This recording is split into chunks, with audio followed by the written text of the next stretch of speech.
الحمد لله نحمده ونستعينه ونستغفره ونؤمن به ونتوكل عليه ونعوذ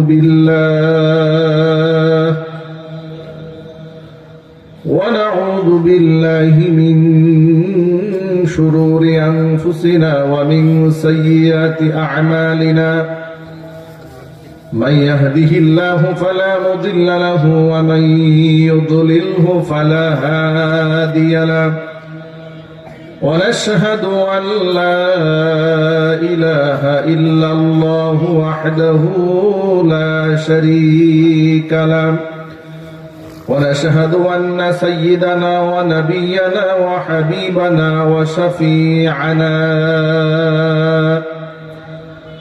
ومولانا محمدا عبده ورسوله الذي أرسله بالحق بشيرا ونذيرا وداعيا إلى الله بإذنه وسراجا منيرا أما بعد فأعوذ بالله من الشيطان الرجيم بسم الله الرحمن الرحيم وإذا بشر أحدهم بالأنثى ظل وجهه مسودا وهو كظيم يتوارى من القوم من سوء ما بشر به أيمسكه على هون أم يدسه في التراب ألا ساء ما يحكمون وقال النبي صلى الله عليه وسلم من ابتلي بهذه البنات من شيء كن له سترا من النار أو كما قال عليه الصلاة والسلام اللهم صل على محمد وعلى آل محمد كما صليت على إبراهيم وعلى آل إبراهيم إنك حميد مجيد اللهم بارك على محمد وعلى آل محمد كما باركت على إبراهيم وعلى آل إبراهيم إنك حميد مجيد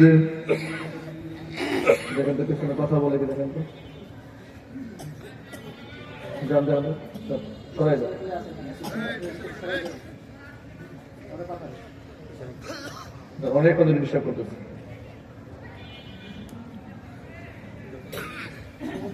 যান যান দেখেন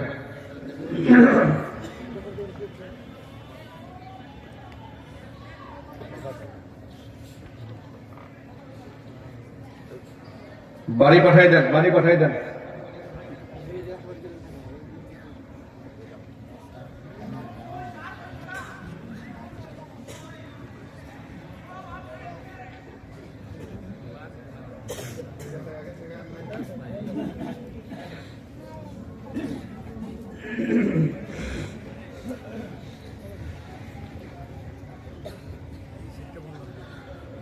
নাজাতুল কাউনাইন কওমি মাদ্রাসার হাফেজ ছাত্রদের পাগড়ি প্রদান উপলক্ষে আয়োজিত দ্বিতীয় বার্ষিকী ওয়াজ ও দোয়া মাহফিলের শেষ অধিবেশনের সম্মানিত সভাপতি আলহাজ মোহাম্মদ আবু তাহের মুসল্লি, আহ্বায়ক গাজীপুর সদর উপজেলা বিএনপি, মহতারাম সভাপতির নেক হায়াত আল্লাহ তাআলা দারাজ করুন। শুনতে পেয়েছি তিনি অসুস্থ, আল্লাহ পাক তাকে সুস্থতার নিয়ামত দান করুন। আজকের মাহফিলের সম্মানিত প্রধান অতিথি জনাব মোহাম্মদ রফিকুল ইসলাম বাচ্চু, সহ স্বাস্থ্য বিষয়ক সম্পাদক বিএনপি কেন্দ্রীয় কমিটি ও ধানের শীষের মনোনীত প্রার্থী গাজীপুর ৩। মহতারাম প্রধান অতিথি নেক হায়াত আল্লাহ তাআলা দারাজ করুন। আমন্ত্রিত বিশেষ অতিথিবৃন্দ, হাজারাত উলামায়ে কেরাম, মুরব্বিয়ানে ইজম অত্র এলাকা এবং পার্শ্ববর্তী এলাকার বিভিন্ন প্রান্ত থেকে ছুটে আসা দিন দরদি, ঈমানদার, পরহেজগার, মুত্তাকি মুসলিম ভাইরা, পর্দার অন্তরালে অবস্থানরত আমাদের সকলের শ্রদ্ধাভাজন পর্দানিশীল মা এবং বোনেরা, মহান আল্লাহ রাব্বুল আলামিনের দরবারে আলিশানে লাখ কোটি শুকরিয়া আদায় করছি যে মহান আল্লাহ তাআলা নির্বাচনকালীন একটি জাতীয় সংকট চলা সত্ত্বেও আল্লাহ পাক আমাদেরকে কোরআনের মঞ্চে এসে হাজির হওয়ার তৌফিক দান করেছেন। আমরা শুকরিয়া আদায় করে বলছি আলহামদুলিল্লাহ। রব্বানা লাকাল হামদ হামদান কাসীরা তাইয়িবান মুবারাকান ফীহি ইয়া রাব্বি লাকাল হামদু কামা ইয়ানবাগি লিজালালি ওয়াজহিকা ওয়া আযীমি সুলতানিকা। আল্লাহ তাআলা আজকের ওয়াজ মাহফিলকে কবুল করুন। নাজাতুল কাউনাইন কওমি মাদ্রাসাকে আল্লাহ তাআলা কিয়ামত পর্যন্ত কবুল করুন। মাদ্রাসার সকল হাজাত আল্লাহ তাআলা তার গায়বে খাজানা থেকে মিটিয়ে দিন। অক্লান্ত পরিশ্রম করে আজকে আয়োজন যারা করেছেন, শোনার জন্য যারা এসেছেন, আজকের মাহফিলের ওসিলা করে সকলকে আল্লাহ তাআলা পরিপূর্ণ হেদায়েত নসিব করুন। বন্ধুগণ, হেদায়েত দেওয়ার মালিককে? আল্লাহ। পৃথিবীর কোন আলেমের কাছে হেদায়েতের মালিকানা আছে? না। কোন পীর সাহেবের কাছে? না। কোন মাজারে? না। কোন ফকিরের কাছে? না। হেদায়েতের মালিকানা একমাত্র কার কাছে আছে? আল্লাহ। আমরা আল্লাহর কাছ থেকে হেদায়েত ভিক্ষা চাচ্ছি। আল্লাহ পাক যেন আমাদের সকলকে হেদায়েত নামক দৌলত দিয়ে আমাদের জীবনটাকে ধন্য বানায় দেন। আমিন। হেদায়েতের উপর অবিচল থাকার তৌফিক আল্লাহ পাক আমাদেরকে দান করেন। আমিন। হেদায়েতের উপর আল্লাহ পাক আমাদেরকে মৃত্যু দান করেন। আমিন। ভাইরা, আজকে এই মাহফিলে নাজাতুল কাউনাইন কওমি মাদ্রাসা থেকে একজন ছেলে 30 পারা কোরআন হাফেজ হয়েছে, দুটো মেয়ে 30 পারা কোরআন হাফেজা হয়েছে। ইসলামের অনন্য সৌন্দর্যতা এটা, ইসলাম নারী এবং পুরুষকে আপন আপন জায়গায় সর্বোচ্চ মর্যাদায় আসীন দিয়েছেন। মানুষের মধ্যে দুটি প্রকার, নারী এবং পুরুষ, উভয়ের স্রষ্টাই আল্লাহ তাআলা। ইসলাম নারী পুরুষের মধ্যে কোনো বৈষম্য করেনি। ক্ষেত্র বিশেষ নারীর মর্যাদা বেশি, ক্ষেত্র বিশেষ পুরুষের মর্যাদা বেশি। ক্ষেত্র বিশেষ নারীর দায়িত্ব বেশি, ক্ষেত্র বিশেষ পুরুষের দায়িত্ব বেশি। কোন ক্ষেত্রে নারীকে কিংবা কোন ক্ষেত্রে পুরুষকে অবজ্ঞাও করা হয়নি, তুচ্ছ তাচ্ছিল্য করা হয়নি, তাদেরকে অধিকার বঞ্চিত করা হয়নি। দুঃখজনক বাস্তবতা, গোটা বিশ্ব নেতৃত্ব যারা দিচ্ছেন তারা প্রতিনিয়ত ইসলামের দর্শন, তাহজিব তামাদ্দুন, কৃষ্টি কালচারের বিরুদ্ধে প্রপাগান্ডা চালান বিশ্বব্যাপী। যে ইসলামী অনুশাসনে নারীদের উপর জুলুম করা হয়েছে, অধিকার নিয়ে ছিনিমিনি খেলা হয়েছে, নারীদেরকে পর্দার নামে গৃহবন্দী করা হয়েছে, নারীদেরকে বৈষম্য করা হয়েছে ইত্যাদি নানান ক্যাম্পেইন তৈরি করার জন্য, এগুলোকে বাস্তবায়ন করার জন্য তারা বিভিন্ন সংস্থা তৈরি করেছে। যেমন তারা নারীবাদ তৈরি করেছে, নারী জাগরণ মঞ্চ তৈরি করেছে, নারী আন্দোলন তৈরি করেছে, ইত্যাদি করে করে গোটা দুনিয়ার মধ্যে ক্যাম্পেইন তৈরি করেছে মূলত ইসলামের আদর্শের বিরুদ্ধে। গোটা বিশ্ব মিডিয়াতে তারা প্রকাশ করতে চান, ফোকাস করতে চান যে তাদের মতো নারী বান্ধব পৃথিবীতে আর কেউ নাই। পক্ষান্তরে ইসলামটাকে গোটা বিশ্ব মিডিয়াতে এমন ভাবে তুলে ধরা হয় যে ইসলাম হচ্ছে নারী অধিকারকে ধ্বংস করার জন্য। ইসলাম হচ্ছে একটা থিম, একটা স্কিম, একটা দর্শন, একটা চিন্তা চেতনা, একটা পথ, একটা পদ্ধতি, যে পদ্ধতি অবলম্বন করলে নির্ঘাত একজন নারী ১,৫০০ বছর পিছিয়ে যাবে, সে আর এগোতে পারবে না। এই ধরনের একটা প্রপাগান্ডা পত্রপত্রিকা, মিডিয়া, সভা, সেমিনার, সিম্পোজিয়াম সব জায়গায় করা হয়। কথা ঠিক নেবে? ঠিক। এমনকি বর্তমানে দেখবেন রাজনৈতিক মঞ্চে এটা নিয়ে খুব চর্চা হয়, নারীদের অধিকার, নারীরা কি করতে পারবে না করতে পারবে। আর এই জন্য তারা বিশ্ব মিডিয়াতে নারী অধিকারের নামে কিছু কথাবার্তা বলেন, নিজেদেরকে খুব বেশি নারী বান্ধব সাজানোর জন্য। মনে রাখবেন, আপনাদের স্পষ্ট ভাষায় বলে দিই, মহাগ্রন্থ আল কোরআনের সূরাতুন নাহলের 14 নম্বর পারায় আমি আপনাদের সামনে তেলাওয়াত করেছি আমার খুতবার মধ্যে দুটো আয়াতে কারিমা। একটি আয়াত হচ্ছে 58 নম্বর আয়াত, আরেকটি হচ্ছে 59 নম্বর আয়াত। আপনাদের সামনে আমি খুতবায় তেলাওয়াত করেছি। এই আয়াত যখন নাজিল হয়, জাহিলি যুগের ইতিহাস আল্লাহ পাক তুলে ধরেছেন। আল্লাহ পাক বলেছেন, ওয়াইদা বুশশিরা আহাদুহুম বিল উনসা, নারীদের অবস্থা এমন বেগতিক ছিল পৃথিবীতে, যখন কোন পিতাকে এই কথা বলে সুসংবাদ দেওয়া হতো যে তোমার মেয়ে হয়েছে, যাল্লা ওয়াজহুহু মুসওয়াদ্দান, চেহারা হয়ে যেত কালো, ওয়া হুয়া কাযীম, মারাত্মক ব্যথিত হতো, এত কষ্ট পেত, এতটা লজ্জা পেত, ইয়াতাওয়ারা মিনাল কওমি, এলাকার মানুষকে সে মুখ দেখাইত না। কি জন্য? মিন সুই মা বুশশিরা বিহি, তাকে যে দুঃসংবাদ দেওয়া হয়েছে, নাউযুবিল্লাহ পড়ে, মেয়ে হয়েছে, এটা নাকি দুঃসংবাদ। এই দুঃসংবাদ কানে নিয়ে লজ্জায় সে এলাকায় মুখ দেখাইত না।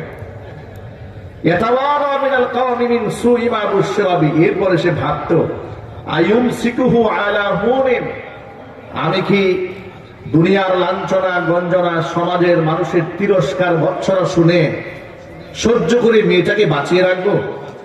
আমি আদুসুহু ফিত তুরাব, নাকি এর আমি জিন্দা মাটির নিচে পুঁতে ফেলবো? আলা সাআ মা ইয়াহকুমুন, আল্লাহ বলছেন এদের বিচার কার্য কতই না নিকৃষ্ট ছিল। যেই সমাজের অবস্থা এমন ছিল, কন্যা সন্তান জন্মগ্রহণ করা মানুষ আজন্ম পাপ মনে করত, সেই সমাজের মধ্যে আল্লাহর নবী রাহমাতুল লিল আলামিন ঘোষণা করলেন, যে ঘরের মধ্যে প্রথম কন্যা সন্তানের জন্ম হয়, আসমানের রহমতের সবগুলি দরজা আল্লাহ ওই ঘরের জন্য উন্মুক্ত করে দেয়। সেই সমাজে আল্লাহর নবী রাহমাতুল লিল আলামিন ঘোষণা করলেন, যে ব্যক্তিকে আল্লাহ 3টি কন্যা সন্তান দান করেন, কিয়ামতের ময়দানে ওই 3 কন্যার বাবা আরবি মুহাম্মদ সাল্লাল্লাহু আলাইহি সাল্লাম জান্নাতের মধ্যে এই রকম পাশাপাশি অবস্থান করব। ভাবুন, নারীদের মর্যাদা কোথা থেকে আল্লাহর নবী কোথায় নিয়ে আসলেন। বুখারী শরীফের একটা হাদিসের মধ্যে এসেছে, উম্মুল মুমিনিন মা আয়েশা সিদ্দিকা রাদিয়াল্লাহু তাআলা আনহা হাদিসের রাবী। ইসলামের ইতিহাসের সর্বাধিক হাদিস বর্ণনাকারী 3 জন ব্যক্তি, একজন হচ্ছে হযরত আবু হুরায়রা রাদিয়াল্লাহু তাআলা আনহু, আরেকজন হযরত আনাস ইবনে মালিক রাদিয়াল্লাহু তাআলা আনহু, তৃতীয় নম্বর হচ্ছেন উম্মুল মুমিনিন মা আয়েশা সিদ্দিকা রাদিয়াল্লাহু তাআলা আনহা। এই পৃথিবীতে সর্বাধিক হাদিস বর্ণনাকারীদের মধ্যে তিনি তৃতীয়তম। চিৎকার দিয়ে বলেন আল্লাহু আকবার। ইসলামে মা বোনদের শিক্ষা অবহেলা করা হয়নি। তালাবুল ইলমি ফারিদাতুন আলা কুল্লি মুসলিমিন ওয়া মুসলিমা, প্রত্যেকটা মুসলিম নর এবং নারী উভয়ের জন্য দ্বীনের ইলম হাসিল করা আল্লাহ পাক ফরজ করে দিয়েছেন। মা আয়েশা রাদিয়াল্লাহু তাআলা আনহা বলেন, আমার ঘরে এক ক্ষুধার্ত মহিলা এলো, 2টি কন্যা সন্তানকে সাথে নিয়ে। বাচ্চারাও মারাত্মক ক্ষুধার্ত, মহিলাটাও ক্ষুধার্ত। সাহায্যের জন্য যখন হাত বাড়িয়েছে আমার ঘরে তাকে দেওয়ার মতো তেমন কিছুই ছিল না, কারণ তারা তো খুব আড়ম্বর জীবনযাপন করতেন। ওরা অনাড়ম্বর জীবনযাপন, সিম্পল জীবনযাপন করতেন। কখনো খাবার থাকে, কখনো থাকে না, কখনো রান্না হয়, কখনো রান্নাই হয় না, পেটে খাবার নাই, দামি জামা কাপড় নাই, কিন্তু অন্তরে আল্লাহ সুখ দিয়ে ভরপুর করে দিয়েছিলেন। আমাদের কাছে এখন আড়ম্বরপূর্ণ জীবনযাপন আছে, আমাদের ঘরে এসি, ফ্রিজ, টেলিভিশন, জাজিম, বিছানা সব আছে, কিন্তু সুখ নাই। ঠিক না ভাই? সুখ নাই। যার ধরুন বিল গেটসের বউ চলে যায়, পৃথিবীর শ্রেষ্ঠ ধনী, তার বউ চলে যায়, সিনেমার নায়ক নায়িকা কি এক একজন অপরূপ চেহারা, কি রূপ লাবণ্য, কি তাদের ফেমাস, কি তাদের সমাজ ব্যবস্থা, কি এমন সম্মান। ওরা বাথরুমে গেলেও সাংবাদিকরা ছবি তুলে প্রচার করে, ঠিক না ঠিক? এদের সংসার ঠিক না 6 মাসে, এদের কি নাই? সব আছে, শুধু রবের সাথে সম্পর্ক নাই, ঠিক কিনা বলেন? রবের সাথে সম্পর্ক নাই, এরা সুখের সন্ধানও পায় না। উম্মুল মুমিনিন মা আয়েশা রাদিয়াল্লাহু তাআলা আনহা বলেন, মহিলাটি আমার ঘরে এসে যখন সাহায্যের জন্য হাত বাড়ালো, আমি তাকে দেওয়ার মতো তেমন কিছুই আমার ঘরে ছিল না, শুধুমাত্র কেবলমাত্র একটা খেজুর ছিল আমার ঘরে খাওয়ার মতো। আমি কি করলাম? ফাআতাইতুহা ইয়াহা, একটা খেজুর আছে ঘরে আমার পুঁজি, সেটাই মহিলাকে দিয়ে দিলাম। তাকে দেখি অবাক বিস্ময় সেই মহিলা কি করলো? ফাকাসসামাতহা বাইনাহুমা ওয়া লাম তাকুল মিনহা শাইআ, মহিলাটি খেজুরটাকে টুকরা করে 2 ক্ষুধার্ত কন্যা সন্তানের মুখে তুলে দিল। নিজে এত ক্ষুধার্ত কিন্তু নিজে কিছুই খেলো না। আমি মেয়েদের প্রতি মায়ের এই ভালোবাসা দেখে আমি বড় বিস্মিত হলাম, অবাক হলাম। নবী করিম সাল্লাল্লাহু আলাইহি সাল্লাম যখন আমার ঘরে আসলেন, গোটা ঘটনার বিবরণ আমি রাসূলের কাছে পেশ করলাম। হাদিসটা বুখারীতে এসেছে। আল্লাহর নবী আমার কাছ থেকে পুরো ঘটনার বিবরণ শোনার পরে হুজুর কি বললেন শুনুন। নবীজি বললেন, মানুবতুলিয়া বিহাদিহিল বানাতি মিন শাইইন কুন্না লাহু সিতরাম মিনান নার।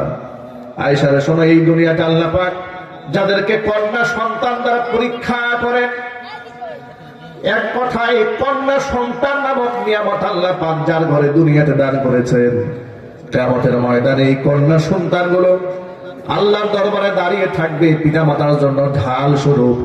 বাপ মাকে এই কন্যা সন্তানগুলো জাহান্নামের আগুনে পুড়তে দেবে না। এটা যদি বলেন সুবহানাল্লাহ। কন্যা সন্তানদেরকে নবী করিম সাল্লাল্লাহু আলাইহি সাল্লাম প্রতিনিয়ত নিয়ামত হিসেবে উল্লেখ করেছেন। কোথাও অবজ্ঞা করা হয়নি, কোথাও তুচ্ছ তাচ্ছিল্য করা হয়নি, কোথাও ব্যঙ্গ বিদ্রুপ করা হয়নি। ব্যঙ্গ করবেন দূরের কথা, আল্লাহর নবী সাহাবীদেরকে বলেন, ও সাহাবীরা শোনো, তোমরা কন্যাদেরকে গালি দিও না। মনে রেখো আমি মুহাম্মদ সাল্লাল্লাহু আলাইহি ওয়াসাল্লাম কন্যাদের পিতা। মেয়েদেরকে গালি দিও না, তাদেরকে অবজ্ঞা করো না, তুচ্ছ তাচ্ছিল্য করো না, ব্যঙ্গ বিদ্রুপ করো না। আদর সোহাগেও যেন ঘাটতি না হয় সেই ব্যাপারে খেয়াল রেখো। একবার নবীজি সাল্লাল্লাহু আলাইহি ওয়াসাল্লাম একটা মজলিসে বসে আছেন, এই আপনারা যেমন বসে আছেন, এই কিছু কিছু লোক নতুন নতুন আসতেছে। ঠিক এইরকম একটা মজলিসে একজন সাহাবী এলেন, রাসূলের সামনে বসলেন। বসার পরে পরক্ষণে তার ছোট্ট একটা ছেলে সন্তান, পুত্র সন্তান তার সামনে এসেছে। সাহাবী পুত্র সন্তানটাকে গালে মুখে চুমু দিয়ে কুলে বসিয়ে দিলেন। কিছুক্ষণ পরে ওই একই সাহাবীর আর একটা মেয়ে সন্তান আসছে। রাসূল কথা বলছিলেন, এমন সব মেয়ে সন্তান যখন এসেছে, হুজুর তখন এই সাহাবী মেয়েটাকে কুলেও নেয় নাই, চুমুও দেয় না, এমনিতে বসিয়ে দিয়েছে। রাহমাতুল লিল আলামিন ভর মজলিসে খুতবা বন্ধ করে সাহাবীকে জিজ্ঞেস করলেন, হাল্লা সাওয়াইতা বাইনাহুমা, ব্যাপারটা কি? ছেলেটাও তোমার, মেয়েটাও তোমার। আল্লাহু আকবার। আল্লাহর নবী কখনো কাউকে হিট করে কথা বলেন না, কষ্ট দিয়ে কথা বলেন না। এখানেও নবীজি এখানে কষ্ট দেওয়ার উদ্দেশ্য নয়, বড় মজলিসে এই মেসেজটা পৌঁছে দেওয়ার উদ্দেশ্য হচ্ছে সকলেই যেন এখান থেকে সবক শিক্ষা গ্রহণ করে। হুজুর জিজ্ঞেস করলেন, হাল্লা সাওয়াইতা বাইনাহুমা, ছেলেটাও তোমার, মেয়েটাও তোমার। ছেলেটি যখন তোমার কাছে এসেছি, গালে মুখে চুমু খেয়ে কুলের মধ্যে বসালে, মেয়ে সন্তানটা যখন এলো চুমাও খেলে না, কুলেও নিলে না, বৈষম্য করলে কেন? জবাব দাও। কেন বৈষম্য করলে ছেলে এবং মেয়ের মধ্যে? একজনকে চুমু খেলে কুলে তুলে নিলে, আরেকজনকে চুমু খেলে না, কুলেও নিলে না, সামনে বসিয়ে দিলে। ইত্তাকিল্লাহ, আল্লাহকে ভয় করো। ওয়াদিলু ফি আবনাইকুম, সন্তানদের মধ্যে সমতা রক্ষা করো। শুধু সম্পদ বন্টনে নয়, আদর সুহাগেও যেন তুমি এক চোখে 2 রকম না দেখো। সন্তান ছেলে বলে বেশি মহব্বত করবে, মেয়ে বলে কম ভালোবাসবে, এরকম আদর্শ যেন তোমার না হয়। জোরে বলেন আল্লাহু আকবার। ইসলামে কি নাই ভাই বলেন তো? এত খুঁটিনাটি ছোট্ট ছোট্ট বিষয়গুলো ইসলাম আমাদেরকে উপহার দিয়েছে। ইসলাম আমাদেরকে গোটা একটা জীবন দর্শন দান করেছে। নবী করিম সাল্লাল্লাহু আলাইহি ওয়াসাল্লাম বাচ্চাদেরকে মহব্বত করতেন, ভালোবাসতেন, স্নেহ করতেন। আমার ভাইয়েরা, আপনারা বলেন তো, একজন মুসলমানের জন্য ঈমান আনার পরে, মুসলমানিত্ব গ্রহণ করার পর নামাজের চাইতে দামে কোন ইবাদত কি আর আছে? জোরে বলেন। নামাজ হচ্ছে দ্বীনের খুঁটি। আসসালাতু ইমাদুদ্দীন, নামাজ দ্বীনের খুঁটি। আল্লাহ নবী বলেন, মান আকামাহা আকামাদ্দীন, যেই ব্যক্তি নামাজ কায়েম করে সেই ব্যক্তি দ্বীন কায়েম করে। ওয়া মান হাদামাহা হাদামাদ্দীন, যেই ব্যক্তি নামাজকে ধ্বংস করে দেয় সেই ব্যক্তি তার দ্বীনকেই ধ্বংস করে দেয়। বেনামাজিকে মুসলমান বলা কঠিন, বেনামাজিকে মুসলমান বলা যায় না। মুসলমানিত্ব টিকিয়ে রাখার জন্য নামাজ হচ্ছে শর্ত। নামাজ কোনোভাবে বাদ দেওয়া যায় না। সেই নামাজও একজন বান্দার উপরে ফরজ করা হয়েছে 10 বছর পরে। সুবহানাল্লাহ বলবেন না? বালেগ হওয়ার পরে নামাজকে ফরজ করা হয়েছে। ব্যক্তি যখন ছোট হয় 7 বছর, নবী করিম সাল্লাল্লাহু আলাইহি ওয়াসাল্লাম বলেছেন, তোমরা তোমাদের সন্তানদেরকে 7 বছর বয়সে মুরু আওলাদাকুম বিসসালাতি ওয়া হুম 7 সিনিন, 7 বছর বয়সে নামাজের তালকিন দাও, তালিম দাও, নির্দেশ প্রদান করো। 10 বছর যখন হয়ে যাবে তখন নামাজ যদি না পড়ে তাহলে প্রহার করো। এর মানে বালেগ হওয়ার আগ পর্যন্ত নামাজ নির্ধারিত ফরজ হয় না। 7 বছর বয়সে বাচ্চাদেরকে আদর সোহাগ করে নামাজে অভ্যস্ত করার জন্য নবী করিম সাল্লাল্লাহু আলাইহি ওয়াসাল্লাম নির্দেশ প্রদান করেছেন। 7 বছরের আগে নামাজের মতো গুরুত্বপূর্ণ ইবাদত আমাদের সন্তানের উপর আল্লাহ পাক চাপায় দেন নাই। জোরে বলেন আল্লাহু আকবার।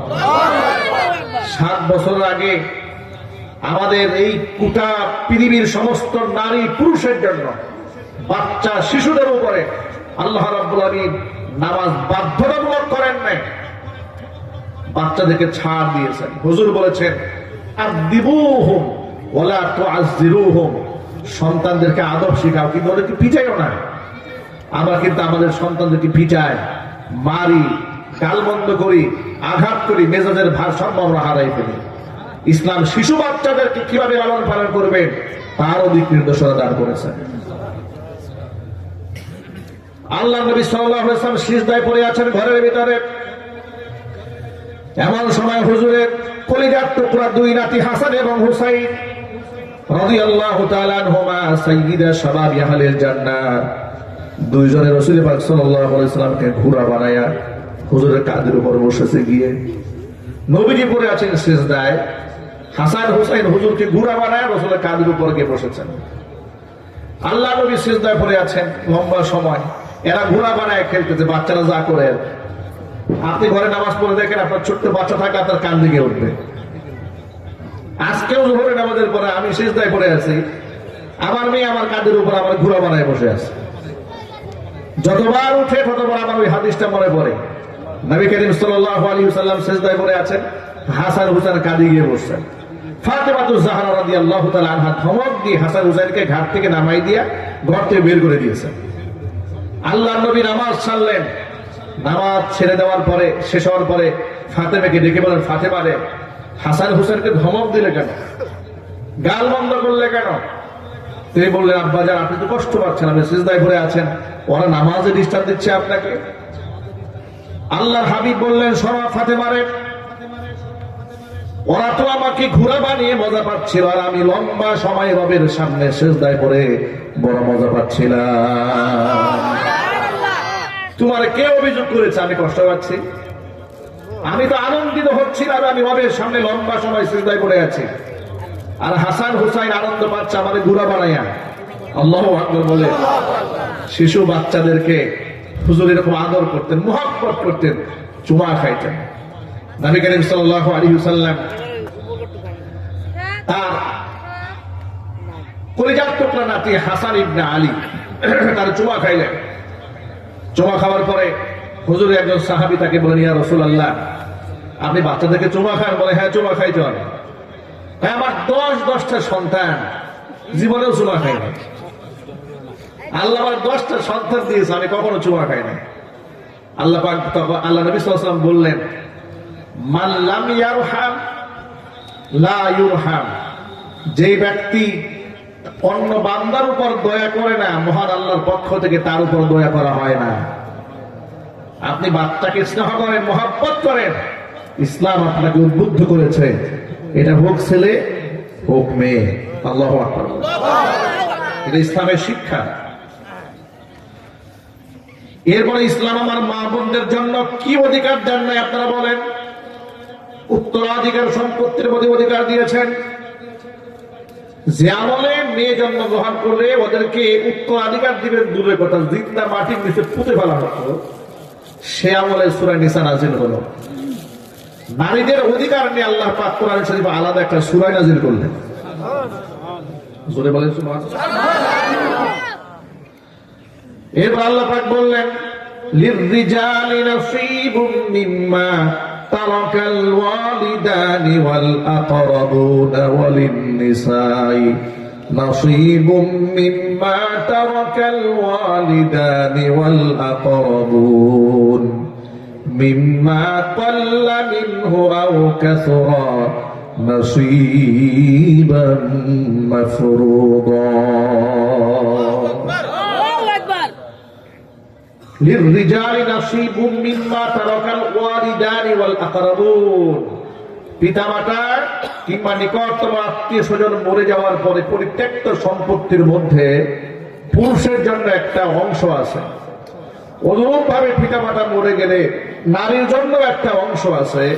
মিম্মা কাল্লা মিনহু আও কাসুরা, কোথাও কম আর বেশি, নাসীবাম মাফরুদা, এটা নির্ধারিত অংশ আল্লাহর পক্ষ থেকে করে দেওয়া হয়েছে। এটা জোরে বলতে হবে সুবহানাল্লাহ। কন্যা সন্তান হিসেবে তাদের জন্মের অধিকারকে নিশ্চিত করা হলো, আদর স্নেহের ক্ষেত্রে অধিকার নিশ্চিত করা হলো। কন্যা সন্তানের মহব্বতের ক্ষেত্রেও যেন বৈষম্য না হয়, অধিকার নিশ্চিত করা হয়েছে। উত্তরাধিকার সম্পত্তির মধ্যে অধিকার নিশ্চিত করা হয়েছে। এদেরকে সুশিক্ষায় শিক্ষিত করার জন্য ইসলাম তাগিদ দিয়েছে। সৎ পাত্রস্থ করতে উদ্বুদ্ধ করা হয়েছে। নারীকে পর্দার মধ্যে রাখার জন্য উদ্বুদ্ধ করা হয়েছে। আবার উত্তরাধিকার সম্পদ বন্টনের হিসাবটাও আল্লাহ পাক কোরআনে আয়াত নাযিল করে সূরাতুন নিসা 11 নম্বর আয়াতে ডিটেইলস বর্ণনা করে দিয়েছেন। আল্লাহ পাক বলেন, ইউসিকুমুল্লাহু ফি আওলাদিকুম লিযযাকারি মিসলু হাযযিল উনসায়াইন। আল্লাহ পাক বলেন, উত্তরাধিকার মিরাস সম্পত্তির মধ্যে এটা নারী যা পাবে, পুরুষ তার দ্বিগুণ পাবে। সুবহানাল্লাহ। বাহ্যিক দৃষ্টিতে মনে হয় যে পুরুষকে বেশি দেওয়া হয়েছে, আসলে পুরুষকে বেশি দেওয়া হয়নি, পুরুষকে কমই দেওয়া হয়েছে। উদাহরণ দিলে খুব সহজে বুঝতে পারবে। বাজারে এক বাবা তার 2 ছেলেকে পাঠাচ্ছেন, বড় ছেলে আর ছোট ছেলে। বড় ছেলের হাতে 1000 টাকা দেওয়া হলো, বাজারের লিস্ট ধরায় দেওয়া হয়েছে 999 টাকা। পক্ষান্তরে ছোট একটা বাচ্চা সাথে যাচ্ছে, সে বায়না ধরলো, আব্বা যান আমিও যাচ্ছি, কিছু টাকা আমারও দেন। বাবা খুশি হয়ে কোনো লিস্ট টিস্ট না, ওর এমনি খুশি হয়ে 200 টাকা দিয়ে তোর যা মনে চাই তাই কিনা খাইস দিয়ে দিয়েছে। আপনি কি মনে করেন, একজনের হাতে 1000 টাকা দিয়ে 999 টাকার বাজারের লিস্ট ধরাই দিয়ে দেওয়া হয়েছে 1000, আর আরেকজনকে দেওয়া হয়েছে 200 টাকা, 1 টাকাও বাজারের লিস্ট ধরানো হয় নাই। জিতলো কে? 1000 পেয়েছে ও জিতেছে, না 200 যে পেয়েছে সে জিতেছে? আল্লাহু আকবার বলেন। ইসলাম তো এই কাজটা করেছে। সবাই মনে করে প্রত্যেক সম্পত্তির মধ্যে ছেলে পাইছে দ্বিগুণ, মেয়ে পাইছে অর্ধেক। আহারে, মেয়েকে ঠকানো হয়েছে। কোন দিক থেকে ঠকানো হয়েছে ভাই? এই ছেলেটা বিবাহ করতে গেলে উল্টা তার বউরে টাকা দিয়ে আনতে হয়। এটার নাম মহর। এটার নাম কি? মহর।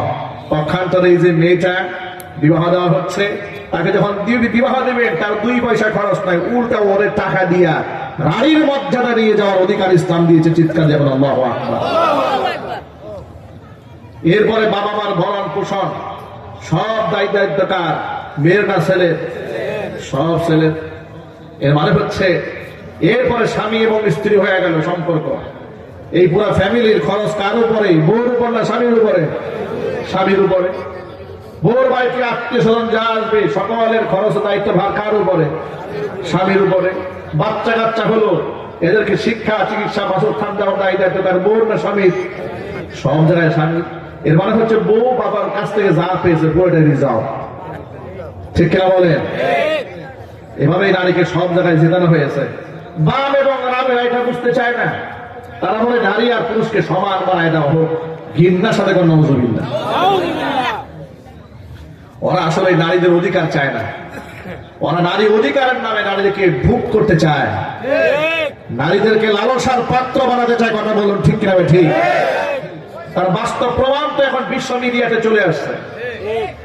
অ্যাপস্টাইন যে ফাইল গোটা বিশ্ব মিডিয়াতে ভাইরাল হয়ে গেছে, অ্যাপস্টাইন তার কুকর্মের যে ফিহিরিস্তি লক্ষ লক্ষ, প্রায় 3 লক্ষ পেজে, 30 লক্ষ পেজে প্রচারিত হয়ে গেল।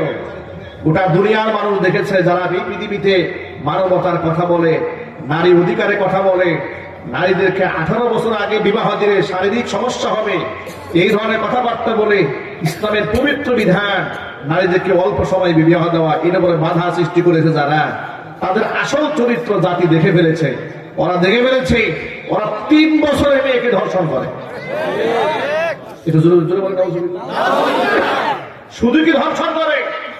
3 বছরে মেয়েটাকে ধর্ষণ করার পরে এই মেয়েটা যখন মৃত্যুপথের যাত্রী হয়, তখন এই মেয়েটাকে কাঁচি দিয়া কাটে, কেটে ফ্রাই করে ভাজি করে খায়। 3 বছরের কন্যা সন্তানকে স্যুপ বানিয়ে সেই স্যুপ পান করে। নাউযুবিল্লাহ মিন যালিক। মানুষ এত হিংস্র হতে পারে, মানুষ এত জানোয়ার হতে পারে। আর এই সমস্ত কাজের সাথে জড়িত কারা? গোটা বিশ্ব যারা কন্ট্রোল করে ওরা। ডোনাল্ড ট্রাম্প এই অপরাধে অপরাধী। এরপরে গোটা দুনিয়া কাঁপানো এক সময় তারকা ছিল মাইকেল জ্যাকসন, তার নাম এসেছে এখানে। এরপরে আমেরিকার সাবেক প্রেসিডেন্ট বিল ক্লিনটন, তার নাম এসেছে এখানে। বারাক ওবামার নাম এসেছে এখানে। এরপরে গোটা দুনিয়ার মানুষরা যাদেরকে বিজনেস হোল্ডার হিসেবে আইকন মনে করে, আইডল মনে করে, বিল গেটস পৃথিবীর সেরা ধনী, তাদের নামে তালিকা এসেছে। এরা আপনাদের কাছে গোটা দুনিয়ার মধ্যে নিজেকে সুশীল হিসেবে প্রতিষ্ঠিত করে, মানবাধিকার কথা বলে। ওরা পৃথিবীর বিভিন্ন দেশে হামলা চালায় আর বলে আমরা শান্তি প্রতিষ্ঠা করি। জাতিসংঘের মাধ্যমে তারা নাকি শান্তি প্রতিষ্ঠা করে। বিশ্বাস করেন বিজ্ঞানী, ওই যে ওর নাম কি, পাটা যে নোলা হয়েছিল, স্টিফেন হকিং, এই লোকটা শরীর চলে না, এই লোকটা দেখে ওই দ্বীপের মধ্যে গিয়ে মহিলা নিয়ে ফুর্তি করে। নাউজুবিল্লাহ পড়ে। সারা জীবন প্রশংসা শুনলাম, এটাতে মানুষ রূপী এত বড় জানোয়ার, এটা তা তো জানতাম না। ঠিক আছে, ঠিক ছিল বলেন ভাই আমার। ওরা তো শুধু এগুলাই করে না। আমার দীর্ঘদিনের একটা প্রশ্ন ছিল, সেই প্রশ্ন হচ্ছে, ওরা যখন ইসরায়েল এই অভিশপ্ত বাহিনীর মাধ্যমে ফিলিস্তিনের ছোট্ট ছোট্ট বাচ্চাদেরকে বুম দিয়ে উড়াইয়ে দেয়, আমার মনে দীর্ঘদিনের একটা প্রশ্ন ছিল। যাই হোক, ধর্মের দিক থেকে মিল নেই, আদর্শের দিক থেকে মিল নেই, কোন দিক থেকে ধরেন মিল নাই, কিন্তু একটা নিষ্পাপ শিশুর উপর তো মানুষের রাগ গুসা থাকার কথা নয়। ঠিক আছে, ঠিক বলে। পৃথিবীতে মানুষ যতই নিকৃষ্ট জানোয়ার হোক না কেন, শিশু বাচ্চার প্রতি কার না মায়া হয়? কার না দয়া হয়? এটা কুত্তার বাচ্চার জন্য তো মানুষের মায়া হয়। ঠিক আছে, ঠিক। ওই যে পাবনার এক সরকারি অফিসারের স্ত্রী 8টা কুকুরের বাচ্চা বস্তায় বন্দি করে পানিতে ফেলে দিয়েছিল, গোটা দেশের মধ্যে মানুষ কান্না করে দিয়েছিল আবেগে। কুত্তার বাচ্চার জন্য যদি মানুষের কান্না আসে, মানুষের বাচ্চার জন্য আসার কথা ছিল না?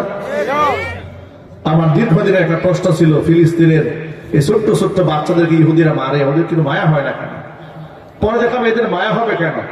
এত বুম দিয়ে মারতেছে, এরা তো জীবন্ত মানুষের পেট চিরে বাচ্চা বের করে নারী ভুড়ি পর্যন্ত টেনে খায়। ওরা এমন হিংস্র জানোয়ার, হিংস্র জানোয়াররা বিশ্ব শাসন করছে। আর তাদেরকে খুশি করার জন্য আমাদের বাংলাদেশের অনেক লোকেরা মরিয়া হয়ে পড়েছে। যে পশ্চিমাদেরকে কে কত বেশি তুষামত করে আগামী নির্বাচনে ক্ষমতায় যাওয়া যায়। খোদার কসম করে বলি, পশ্চিমাদের তুষামত করে আপনি বাংলার জমিনে ইনসাফ কায়েম করতে পারবেন না। ওদের কাছে যেটা ইনসাফ, সেটা ইনসাফ নয়, এটা জুলুম নির্যাতন ছাড়া কিচ্ছু নয়। ইনসাফ আছে কোরআনে, ইনসাফ আছে ইসলামে। পশ্চিমাদের কাছে কোনো ইনসাফ নাই। কি বলেন, ইহুদি খ্রিস্টানের কাছে ইনসাফ আছে? জোরে আওয়াজে বলেন। ওদের কাছে আছে জুলুম, ওদের কাছে আছে নির্যাতন, ওদের কাছে আছে 3 বছরের শিশু বাচ্চাকে ধর্ষণ করা, ওদের কাছে আছে 3 বছরের শিশু বাচ্চাকে ধর্ষণ করে ফ্রাই করে মানুষের মাংস খাওয়া। মানুষটা জানোয়ার, মানুষটা জানোয়ার। ওই জানোয়ারদেরকে খুশি করার জন্য কিছু লোকেরা বলে যে না, অসুবিধা নাই, আপনারা যেভাবে বলে আমরা সেভাবেই চলবো, আমরা মডার্ন মুসলমান। খোদার কসম, ইসলামে কোনো মডার্ন ভার্সন নাই। তোমরা যেটাকে মডার্ন মুসলমান বলো, আল্লাহর কসম সেটা হচ্ছে মুনাফিক মুসলমান। ইসলামে কোনো মডার্ন ভার্সন নাই। ইসলাম ছিল আধুনিক। 1500 বছর আগে ইসলাম যা ছিল আজও আছে তাই, কিয়ামত পর্যন্ত তাই থাকবে। এক চুল এদিক সেদিক হবে না। কথা বলতে হবে, ঠিক না ঠিক? ওরা আমাদের নারীদেরকে নিয়ে খুব উৎকণ্ঠায় থাকে। আফগানিস্তানে হিজাব এবং নিকাব বাধ্যতামূলক করা হলো কেন? এটা নিয়ে মাথা নষ্ট হয়ে যায়। কিন্তু 9 বছরের শিশু সন্তানকে ওরা হত্যা করে, ওদের মুখে অন্ততপক্ষে মুসলমানদের নারীদের অধিকারের কথা মানায় না। ঠিক কিনা বলেন? সুতরাং তোমাদের নিকৃষ্ট ইতিহাসের দিকে তাকালে তোমাদেরকে সভ্যতার দাবিদার তো দূরের কথা, মানুষ বলাই মুশকিল।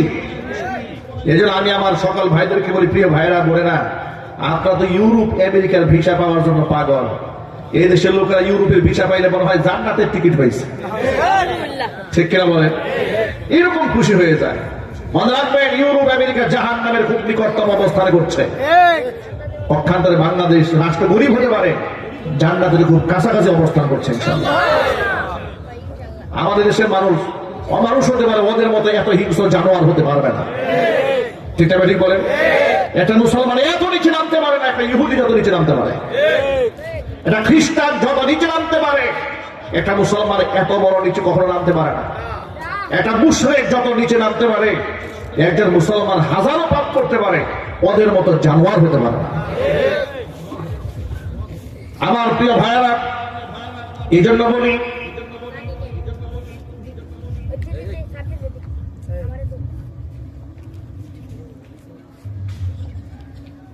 পশ্চিমারা কোনদিন ইসলামের আদর্শের উপর খুশি হবে না। এটা আমার বানানো কোনো কথা নয়, এটা আল্লাহ পাকের কোরআনের কথা। কোরআন মাজিদে 1500 বছর আগে আল্লাহ পাক তার নবীকে বলেছেন, ওয়ালান তারদা আনকাল ইয়াহুদু ওয়ালান নাসারা হাত্তা তাত্তাবিআ মিল্লাতাহুম।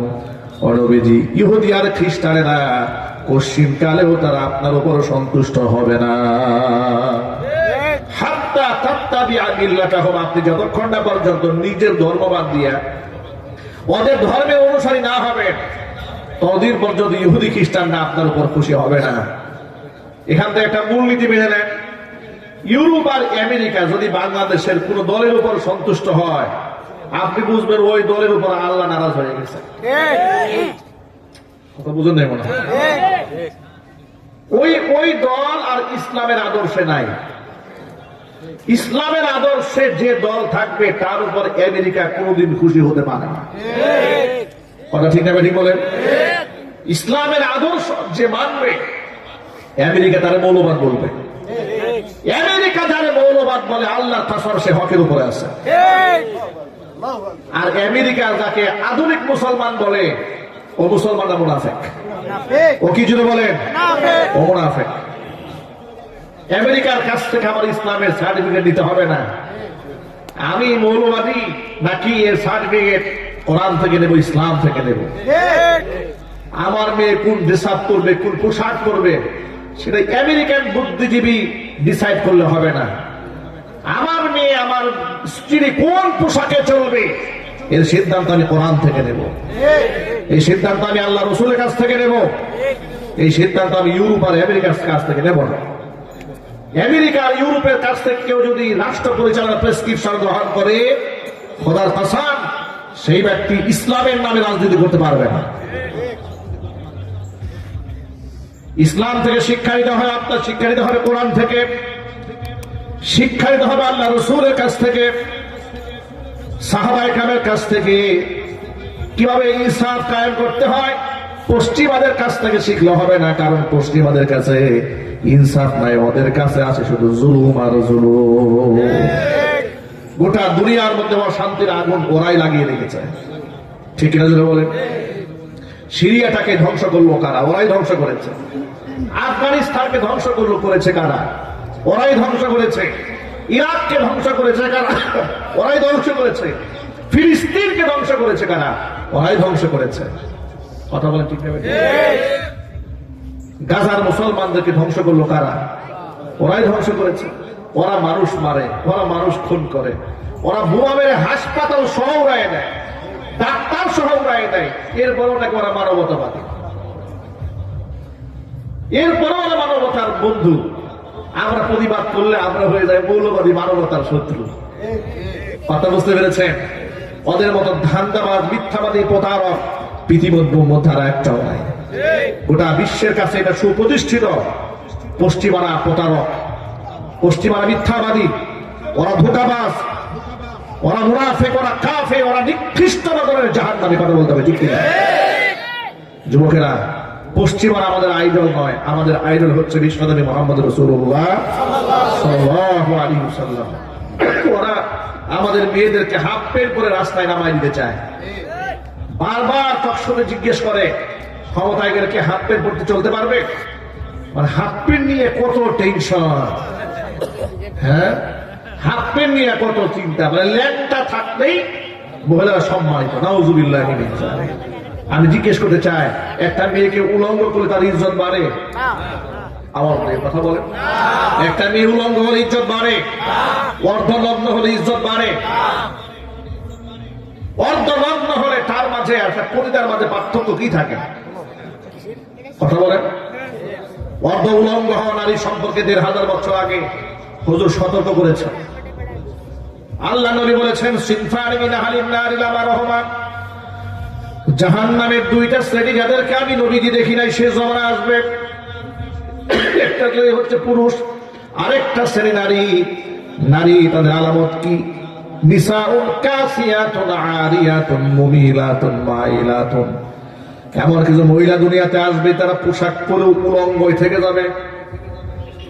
নিসাউন কাসিয়াতুন আরিয়াতুন, পোশাক পরেও তারা উলঙ্গিনী। নাউযুবিল্লাহ। মুহাদ্দিসরা ব্যাখ্যা করে লিখেছেন, পোশাক পরে মানুষ উলঙ্গ থাকার অর্থটা কি? এর দুটো ব্যাখ্যা। একটা আমার ব্যাখ্যা হচ্ছে, এত টাইট ফিট জামা পরবে, অঙ্গ প্রত্যঙ্গের ভাঁজ ভেতর থেকে বাহির ফুটে উঠবে। এরকম পোশাক নাই সমাজে? আরেকটা ব্যাখ্যা হচ্ছে, এমন পাতলা পোশাক পরবে, অঙ্গ প্রত্যঙ্গ বাহির থেকে দেখা যাবে। দুই, হুজুর বলেন ওদের আরেকটা আলামত হচ্ছে, রুউসুহুন্না কাসনিমাতিল মুখতিল মাইলা, মাথার চুলটা হেয়ার স্টাইল এরকম থাকবে, কৃত্রিম ভাবে পাম্পিং করে চুলটা এখানে খুপা তালুর মধ্যে খুব বাঁধবে, উঁচা করে রাখবে, উটের কুজের মতো। এরপরে মুমিলাতুন মাইলাতুন, এরা পর পুরুষের দিকে নিজেরাও ঝুঁকে যাবে, পর পুরুষকে নিজের উপর আকৃষ্ট করবে। আজকে TikTok, YouTube, Facebook, reels video এগুলা দেখলে তাকালে তাই মনে হয় যে মেয়েরা প্রতিযোগিতায় নেমেছে, কে কার সৌন্দর্যতা কত বেশি পরপুরুষের সামনে প্রকাশ করতে পারে। এই ক্ষেত্রে মুসলিম যুবক যুবতী, তরুণ তরুণীরাও এগিয়ে কম নয়। নাম দিয়েছে কাপল ব্লগ।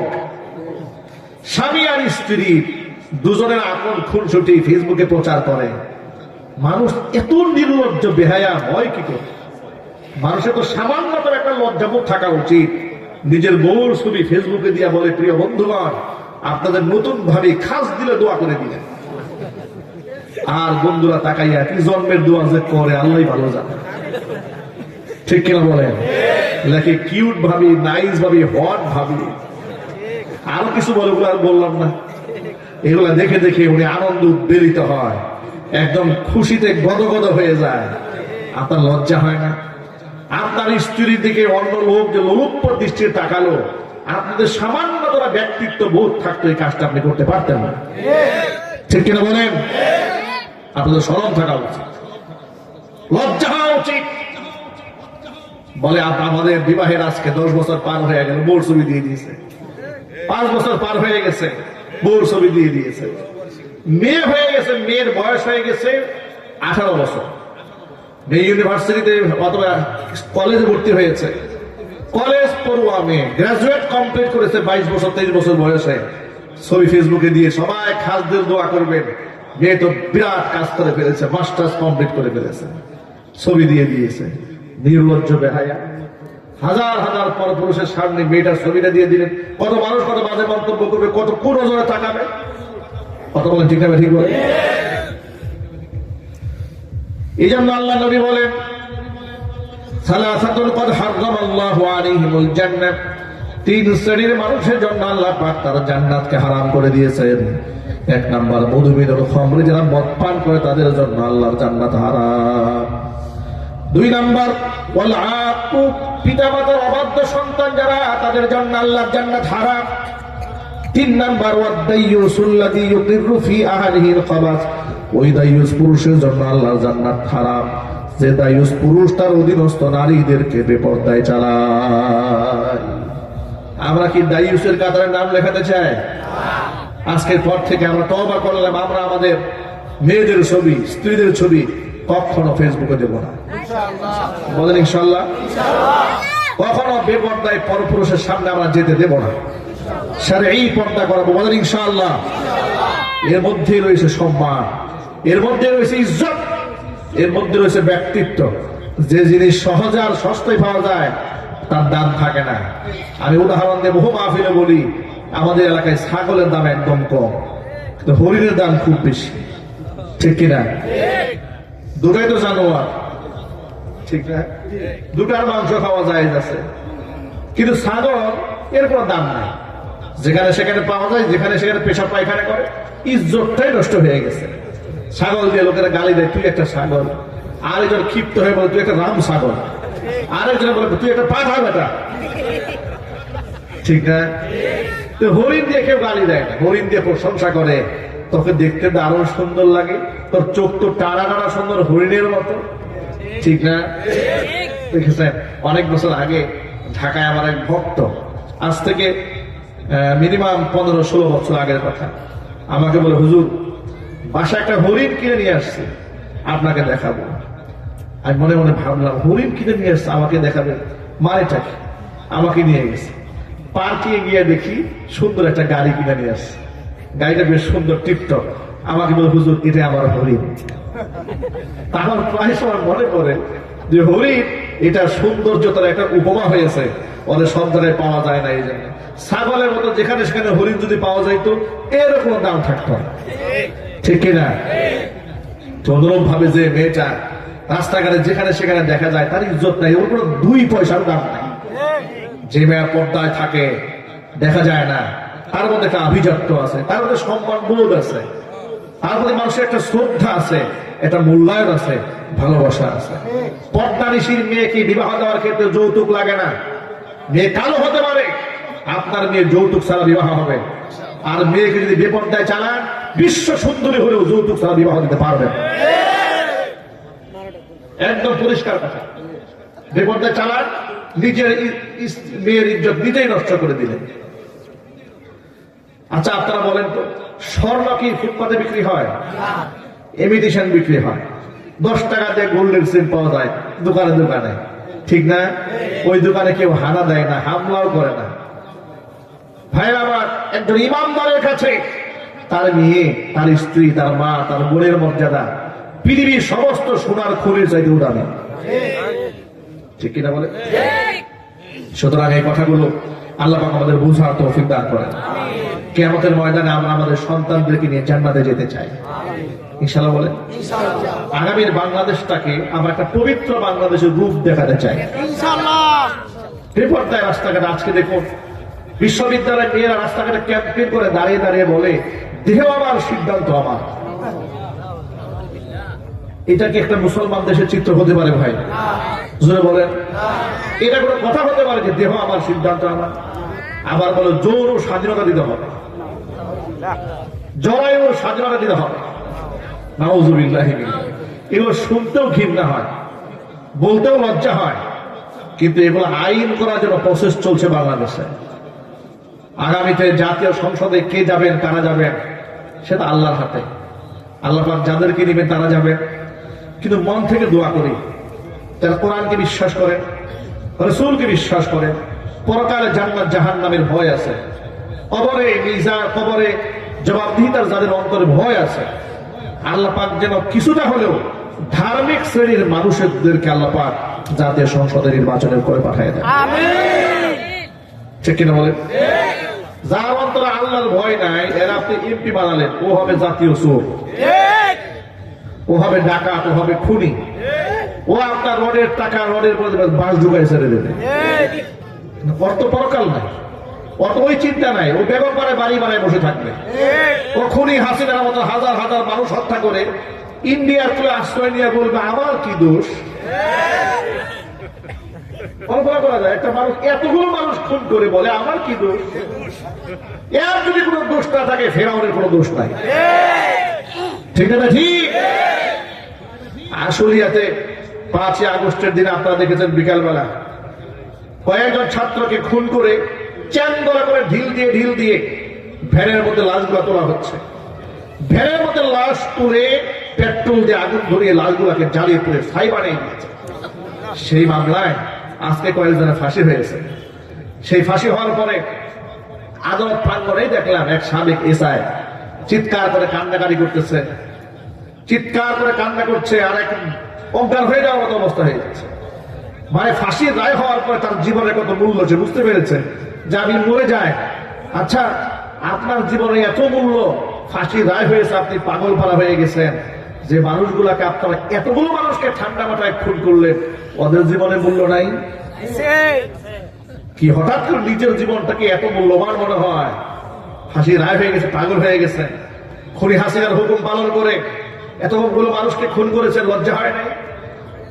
আপনাকে বলতে চাই, যারা ক্ষমতার মস্তদে বসে অবৈধ কাজ করেন, যারা আইন শৃঙ্খলা রক্ষাকারী বাহিনীর দায়িত্বে আছেন, আইন শৃঙ্খলার পোশাক পরে বেআইনি কাজ যারা করেন, এই ঘটনা থেকে শিক্ষা গ্রহণ করেন। খুনি হাসিনা কিন্তু ঠিকই পালায় গেছে, কিন্তু আপনি কিন্তু পালাতে পারেন না। আগামীতেও যারা ক্ষমতার মস্তদে বসবে, তাদের নির্দেশনা যদি আপনারা আকাম কুকাম করেন, ক্ষমতাসীনরা কিন্তু ঠিকই পালায় যাবে, আপনি কিন্তু পালাতে পারবেন না। সুতরাং বেলা শেষে, দিন শেষে আপনি কিন্তু একা। দুনিয়াতে আপনি একা হয়ে গেছেন, হাসরের ময়দানে কি হবে? কি বলেন?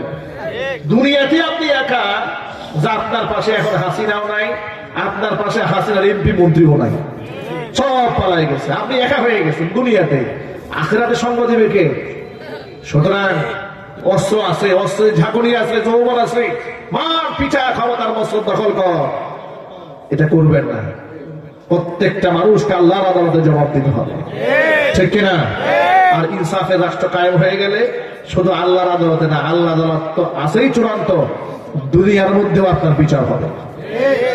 বিচার হোক আপনারা চান? সমস্ত খুনিদের বিচার হোক। কারা কারা চান? হাত দেখতে চাচ্ছি।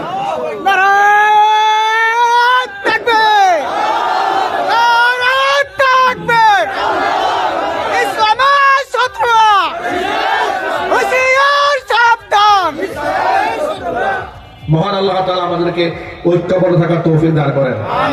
জাতীয় নির্বাচনের সময় হা না ভোট আসবে, আপনাকে নাতে ভোট দেবেন না হাতে? হাতে দেবেন। কারা কারা হাত দেখে দেবেন?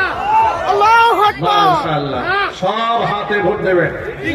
বাংলার জমিনে আর স্বৈরাচার পয়দা হতে দেওয়া হবে না, ঠিক আছে? ঠিক। ক্ষমতার মস্ত সারা জীবন দখল করবেন, তা হবে না।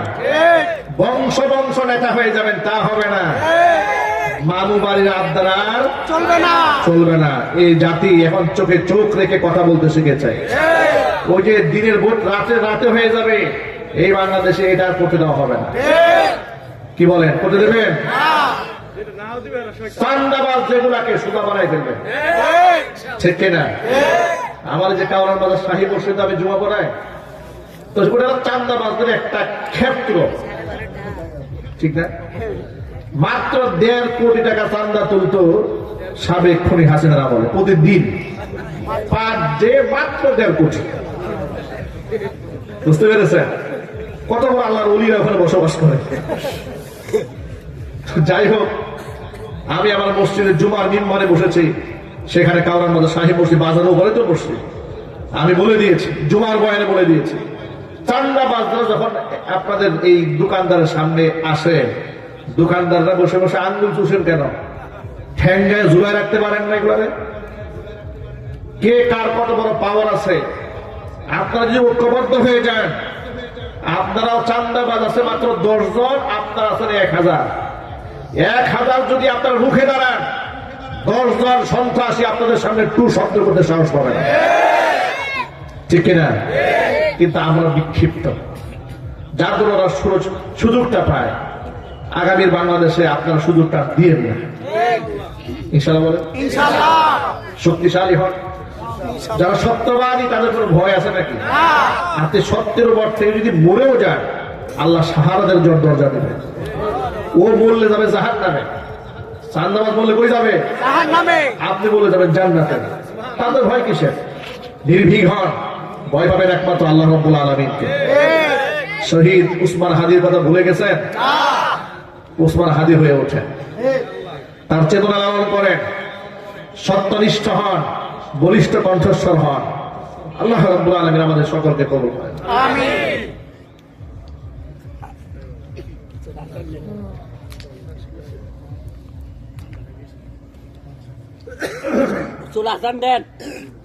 রাজাতুল কাউনাইন কওমি মাদ্রাসার হাফেজ ছাত্রদের পাগড়ি প্রদান উপলক্ষে সংক্ষিপ্ত কথা বললাম।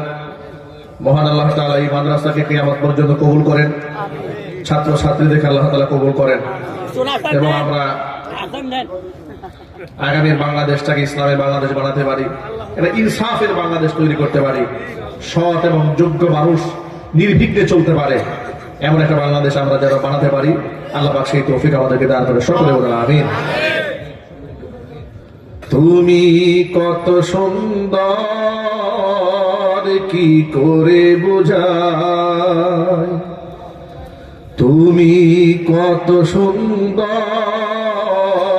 কি করে বোঝাই, কোন ভাষা পাই না খুঁজে তোমার তুলনা তুমি নিজে,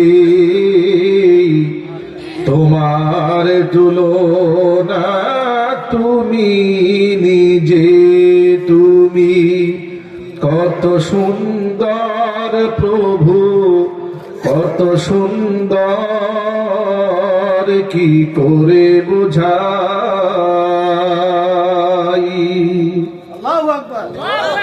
বেকারার প্রজাপতি গোলাপের মুখে কি করে দোলাই পাখা বুক ভরা সুখে, বেকারার প্রজাপতি গোলাপের মুখে কি করে দোলাই পাখা বুক ভরা সুখে, কোন সুখে এত সুখী বুঝে আসে না যে, কোন সুখে এত সুখী বুঝে আসে না যে, তোমার তুলনা তুমি নিজে, তোমার তুলনা তুমি নিজে। তুমি কত সুন্দর কি করে বুঝাই প্রভু, কত সুন্দর কি করে বুঝাই, কোন ভাষা পাই না খুঁজে তোমার তুলনা তুমি নিজে, তোমার তুলনা তুমি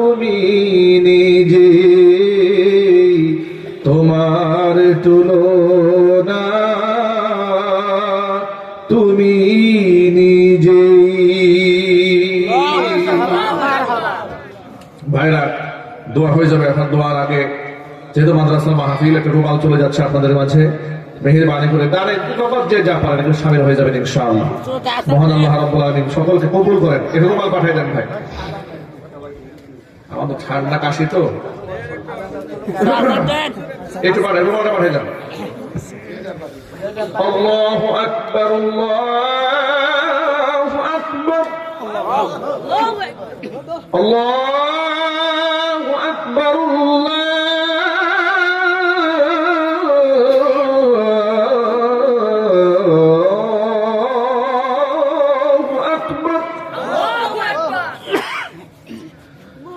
أشهد أن لا إله إلا الله،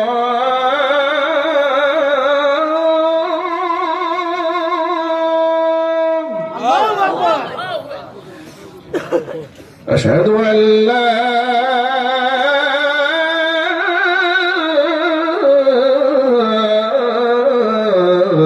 إله إلا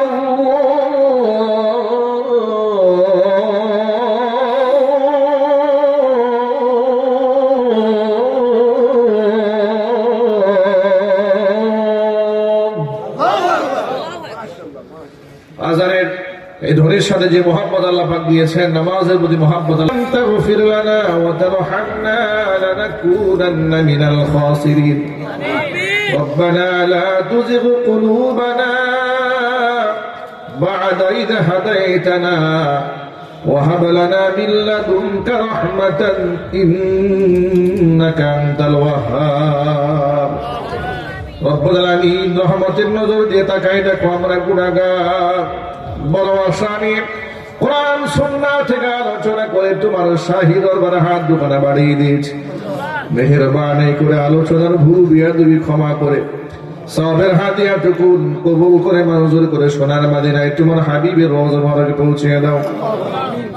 তাম পৃথিবীর মাটির নিচে যত মুমিন মুমিনাত, মুসলিমিন মুসলিমাত চির বিদায় হয়ে চলে গেছেন, তাদের আরওয়াহের উপরে সওয়াবের হাদিয়াগুলো পৌঁছিয়ে দাও।